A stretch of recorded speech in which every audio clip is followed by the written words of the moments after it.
Conclusions today as we continue our series over unlikely heroes. And we're going to look at one particular disciple today who goes by the name of Peter. And we're going to kind of walk through Peter's journey as a disciple and see why it is that he is unlikely, but how in the end he is a hero as well. If you'd like, we're going to be in the Gospel of Matthew mostly today, but we're going to be jumping around.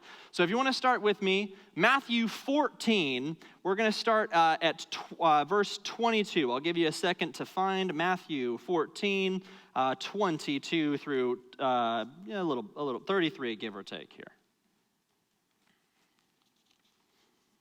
Matthew 14, 22 through 33, that's page 1851 in my Bible. Not helpful. Here we go. Immediately, he made the disciples get into the boat and go before him to the other side while he dismissed the crowds. And after he had dismissed the crowds, he went up on the mountain by himself to pray. When evening came, he was there alone.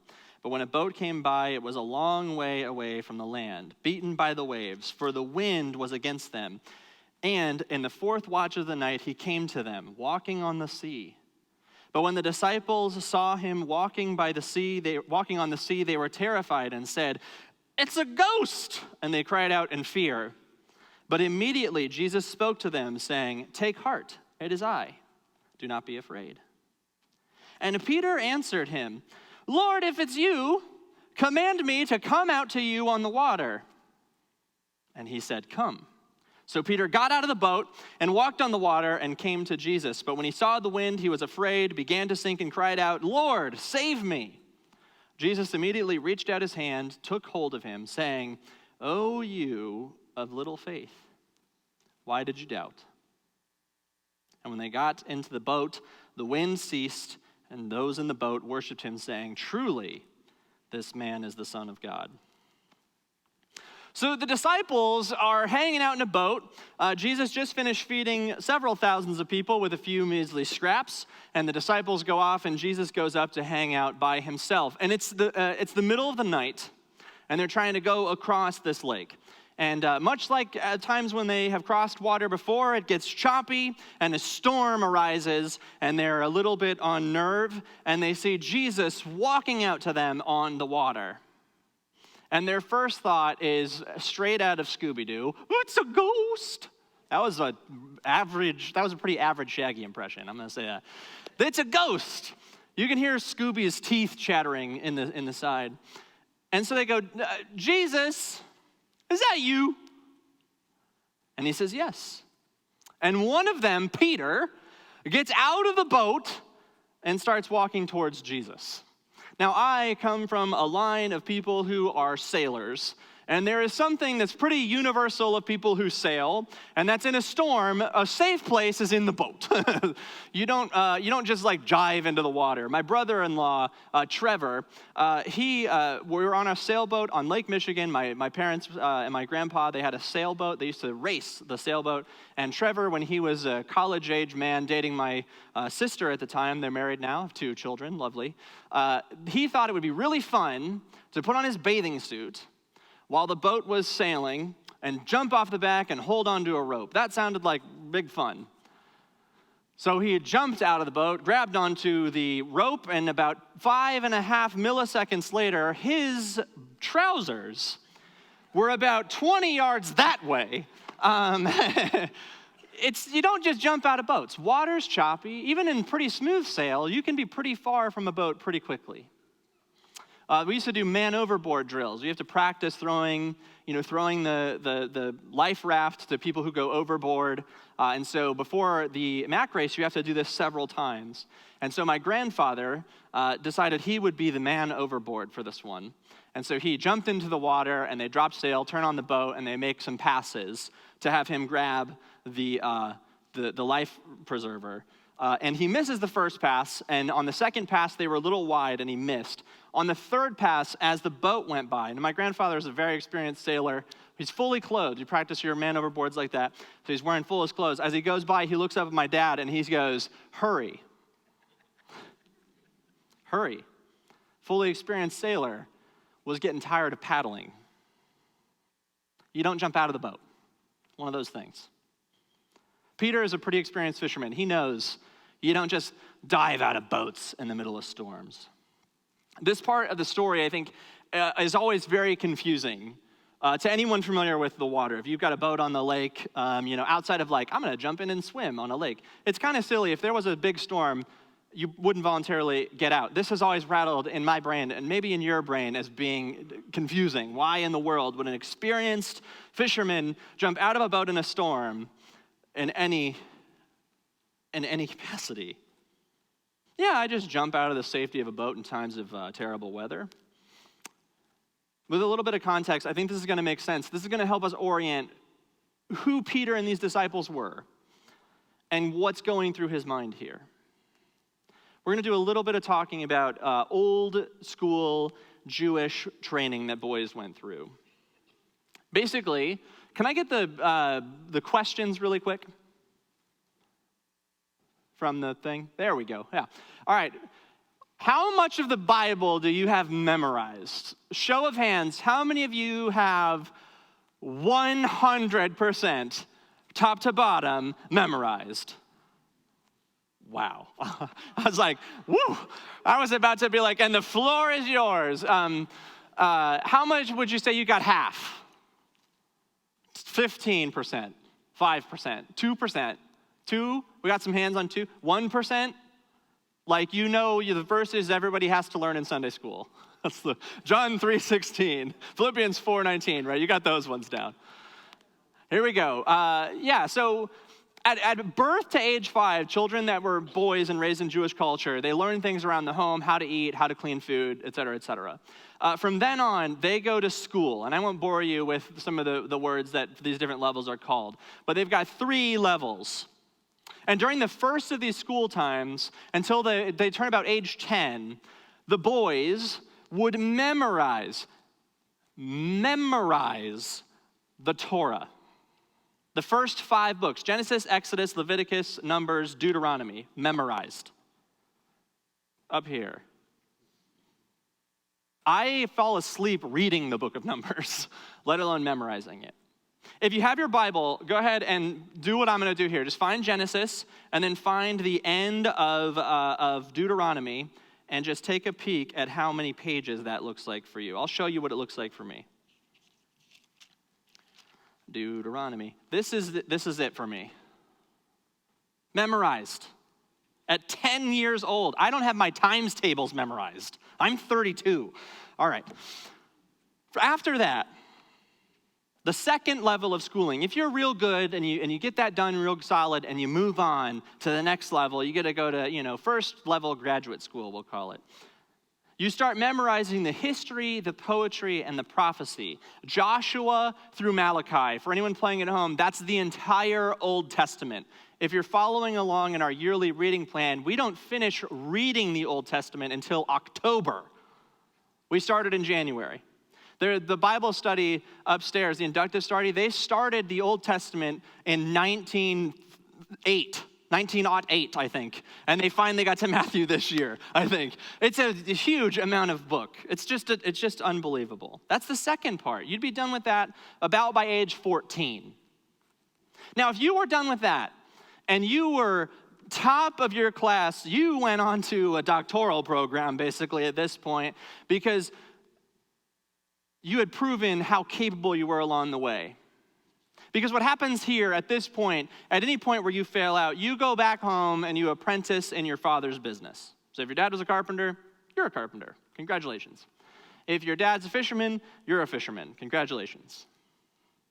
But if you were good enough to continue past all that, you went to that final level, and there you were basically one-on-one with teachers and scribes, and these rabbis teach you how they interpret the scriptures that you have memorized. You basically apprentice beside them to become a rabbi. So if you were smart enough and knew your scriptures well enough to make it that far, you were given an opportunity to have a teacher and further educate yourself. And they would grill you and ask you all kinds of questions because they want to know, are you really good enough to be like me? Are you really good enough to become a rabbi like me one day? That someone will go, yeah, that was my student. They want to know, could you be like me in all areas of your life? Can you be as smart as me, as wise as me, as well read as me? And if they decided you didn't have it, or you couldn't do it, you'd be sent back home to your family business. It was very, very rare. But if someone thought highly enough of you, they would become your teacher permanently, and your goal would be like them in every single way. And if you rocked at that, if you could convince a teacher you were good enough, they would take you on as a disciple, and they would say to you, come, follow me.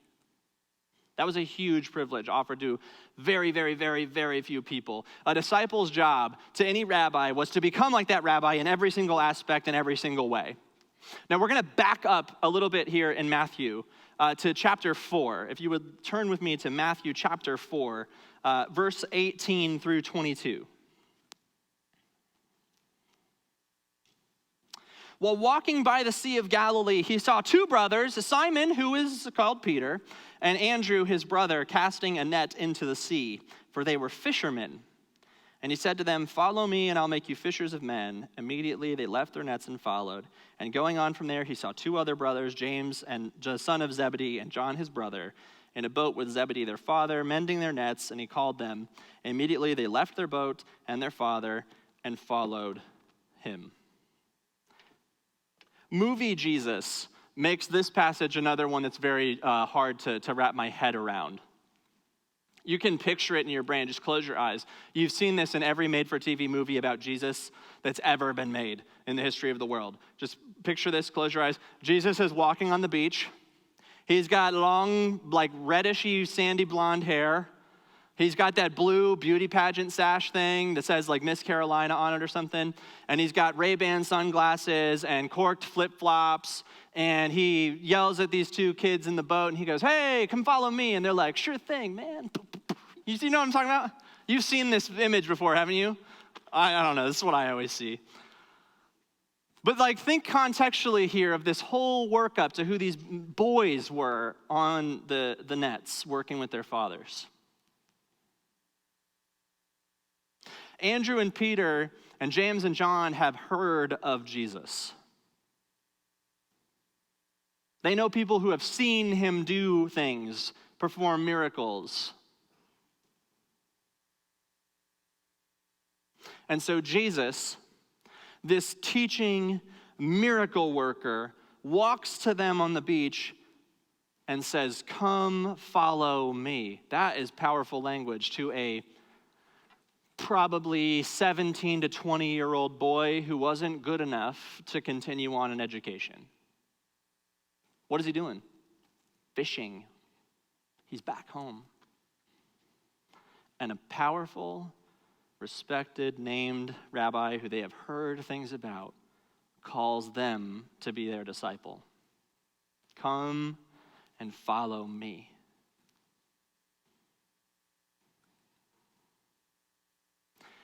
Matthew 16, 13 through 20. I have it pulled up. I won't read it, but if you want to follow along, it's perfectly fine.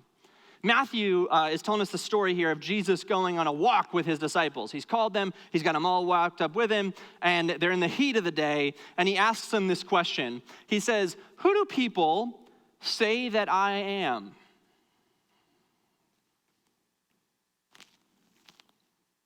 And they all give their responses. Some say you're Elijah.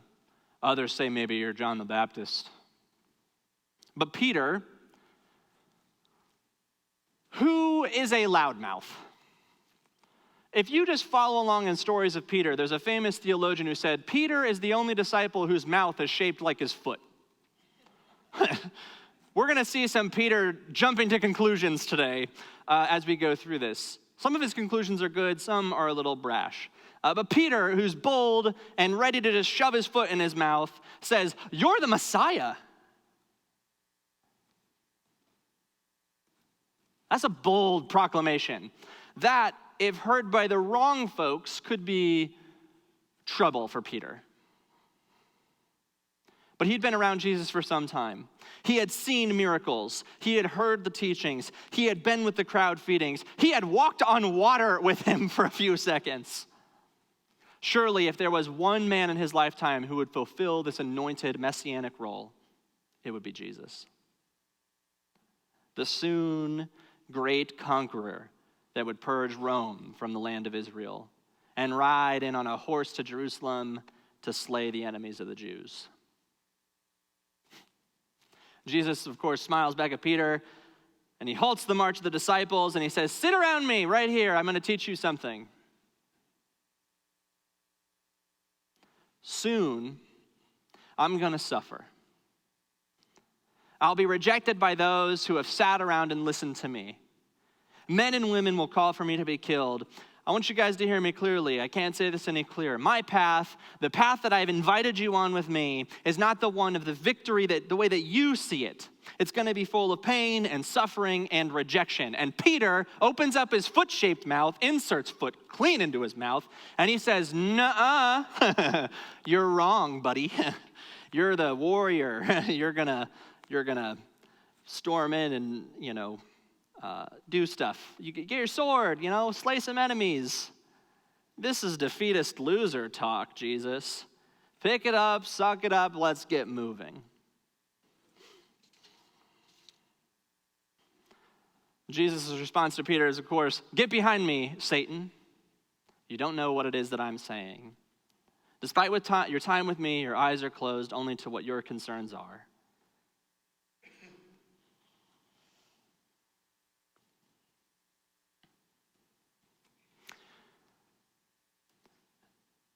Jesus was sitting with his disciples again, and Peter and them were looking around, and Jesus recalls that on this night he would be handed over to the hands of sinful men, betrayed by those even sitting, dipping into the same cup as him. Insert Peter. "I will never deny you."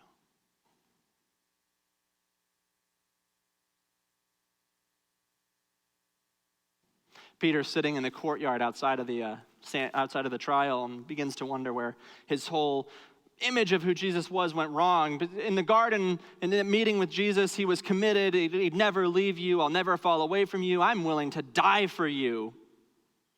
And Jesus told him, "Truly, Peter, before you hear the rooster crow, you will fail at your promise 3 times.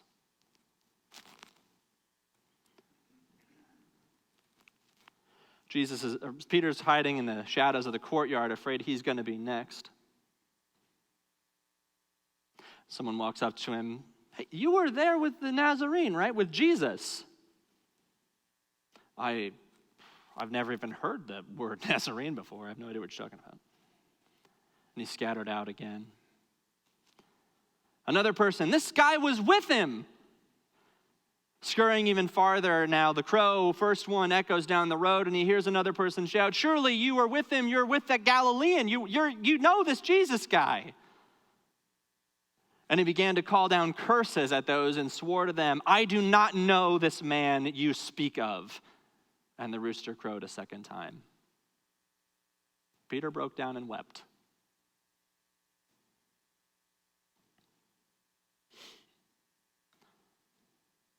The goal of being called into discipleship of a rabbi is to be like the rabbi in every respect. Peter jumped out of the boat as an experienced fisherman because he wanted to be like Jesus.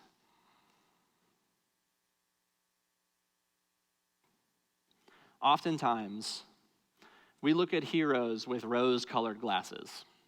But in this series, what we've seen is that these heroes weren't really the hero type. Peter is a high school dropout, flunk out, who's fishing. He's probably like 16, 17, 18 years old. He's brash. He's loudmouthed. He doesn't always get it right. He brings a sword and cuts off a guy's ear because he thinks that's what we're supposed to be doing. He jumps to conclusions. He says stuff that's a little out there. Even if it's right, he's bold in his proclamations. We think of heroes as having this ascent to heroship that was easy and without constant failure. That they're these pinnacles of humanity. And we try to look at their story in all these perfect ways. But Peter's life, Peter's time as a disciple, his stories, his constant loudmouth insert foot stupidity, his jumping to the randomest conclusions and maybe speaking before he has a chance to say or think, shows us that it's often filled with fits and starts, with failures and embarrassments, victories and just like utter disasters along the way. It's a 2-step forward, 1-step back journey for Peter. More often than that, Peter's story shows us that heroes are human and flawed. They have weaknesses, they have struggles and failures just like we do. Too often we think of these heroes in the Bible and we think we can't be heroes like those in the story because we are not as smart or strong or powerful or devoted or whatever excuse you can come up with in your brain. So we could never be like Peter. I'm going to tell you something. I've lived in this world a long time. A lot of us are like Peter. It's okay. Peter's story shows us you can be a hero and have a story worth telling. That we can do that too. It didn't matter what Peter was doing, where he was getting it right or where he was getting it wrong. Peter was going to do it all the way. Peter was one of those all-in kind of guys. He had 2 speeds. My seminary professor in New Testament said this to me one time. He said, Peter has 2 speeds, fast and too fast. He was the first disciple called by Jesus. Dropped his nets and left his boat, his friends, his family, and his community to be like Jesus all the way. That's why he gets out of the boat. Peter, of course, denies Jesus 3 times, and we get this beautiful story that only appears in the Gospel of John, and we're going to read it because I think it's just absolutely gorgeous. John 21. Let me pull out all these other bookmarks that I have in here for things. John 21. Right at the very end here, 15 through 17. When they had finished breakfast, this is after the resurrection, Jesus said to Simon Peter, Simon, son of John, do you love me more than these? He said, yes, you know that I love you. Feed my sheep. And he said to him a second time, Simon, son of John, do you love me? Yes, you know I love you. And he said, tend my sheep. And he asked him a third time, Simon, son of John, do you love me? Peter was grieved because he had said to him a third time, do you love me? And he said back, Lord, you know everything. You know that I love you. Jesus said to him, feed my sheep. Jesus uses unlikely heroes. Peter had denied him 3 times. You want to talk about utter failure in the face of following Jesus? There's a pretty bad one. But Jesus calls him back in. This unkempt, gruff, shabbily dressed, illiterate boy. The brash and bold disciple that acted first and thought second was brought back in as a leader of the church. The book of Acts goes top to bottom of who Peter is as a hero. In Acts 2, he delivers a sermon, and it says 1,000 people were baptized that day. Boy, there is something magical, powerful happening in those words. From humble beginnings to the leader of the church, he wasn't the best, he wasn't the brightest, but time and time again, through his mistakes, he was forgiven and brought back in. The moral of the story with Peter, the thing to understand about ourselves, Jesus doesn't give up on Peter. Transitive property, Jesus doesn't give up on you. If your mouth is shaped like a foot, it's okay. Jesus constantly asks, do you love me? The heroes are driven by their desire to be like Jesus, to act in the stead of God. May we have the boldness to proclaim like Peter, even if it means eating our shoe every once in a while. Amen.